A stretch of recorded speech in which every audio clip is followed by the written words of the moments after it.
પોરબંદરના રાણીબાગ વિસ્તારમાં છેલ્લા 1 માસથી માનસિક અસ્થિર શખ્સનો ત્રાસ જોવા મળે છે.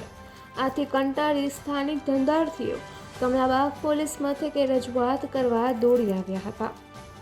પોરબંદર એ રેલવેનું છેલ્લું સ્ટેશન હોવાથી વિવિધ રાજ્યોના માનસિક અસ્થિર લોકો ટ્રેન મારફતે અહીં આવી ચડે છે અને વિવિધ વિસ્તારોમાં અવારનવાર આવા માનસિક અસ્થિર શખ્સોનો ત્રાસ જોવા મળે છે.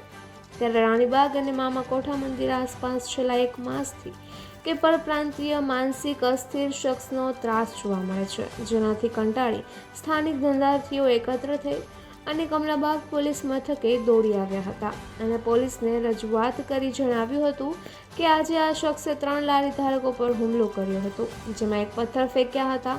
આ શખ્સ દુકાનના શટરો તોડી નાખે છે, અવારનવાર પથ્થરો ફેંકે છે તથા શાક ભરેલા તપેલા ઊંધા વારી દે છે, તો ચાની લારીમાં પણ ચા ધોળી નાખે છે. આ શખ્સના ભયને કારણે ગ્રાહકો આવતા નથી. આથી આ શખ્સના ત્રાસથી મુક્તિ અપાવવા માંગ કરી હતી. રજૂઆતના પગલે પોલીસ તુરંત દોડી હતી, પરંતુ માનસિક અસ્થિર શખ્સ મળી આવ્યો ન હતો. આથી તેની શોધખોળ હાથ ધરી હતી. શહેરમાં આમ પણ પાગલોનો ત્રાસ દિન પ્રતિદિન વધતો જાય છે. કેટલાક પાગલો જાહેર રોડ પર પથ્થરોના છૂટા ઘા કરીને લોકોને મુશ્કેલીમાં મૂકી દે છે, તો કેટલાક નગ્ન હાલતમાં આંટાફેરા કરી મહિલાઓને પણ ક્ષોભજનક સ્થિતિમાં મૂકી દે છે. થોડા દિવસો પૂર્વે શહેરના મુખ્ય માર્ગ MC રોડ પર એક પાગલે પિઝા પાર્લર પર પથ્થરમારો કરી કાચ ફોડી નાખી હજારોનું નુકસાન કર્યું હતું. ત્યારે વધુ એક પરપ્રાંતીય માનસિક અસ્થિર શખ્સે રાણીબાગ વિસ્તારમાં આતંક મચાવ્યો છે. નિપુલ પોપટ, પોરબંદર ટાઈમ્સ.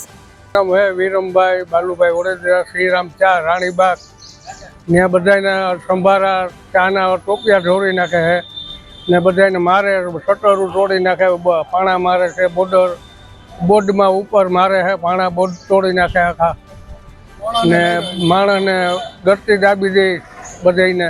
કોણ મારે છે? કેટલા સમયથી ત્રાસ છે? આ તો મહિના દીઠિયા હે ભાઈ. કોણ છે એ હે બહારનો હે, ક્યાંનો હોય ખબર નથી કંઈ, પણ હિન્દી ભાષી હે, બોલે કંઈ સમજાતું નથી એમાં. તમે ક્યાં રજૂઆત કરવા આવ્યા? હવે કમલાબાગ પોલીસ સ્ટેશન કમલાબાગે. રાણીબાગ વિસ્તારમાં એક ગાંડો આવેલો છે. એ પાગલ અવારનવાર જે તે માણસોને મારે છે અને ત્યાં જે ધંધો કરે છે, પૂરીનો ને જે સાનો ને અડખે પડખે જે બધા ધંધાર્થી છે એને પણ નુકસાન કરે છે.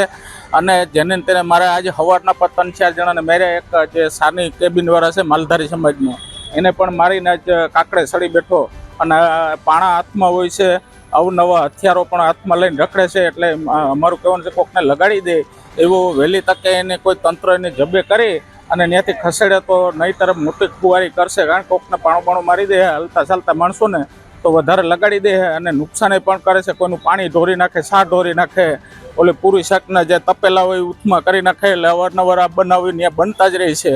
તો હવે હદ થઈ ગઈ છે કે આજે 3 જણાને માર્યા એટલે એ ના છૂટકે બધા પોલીસ સ્ટેશને આવેલા છે.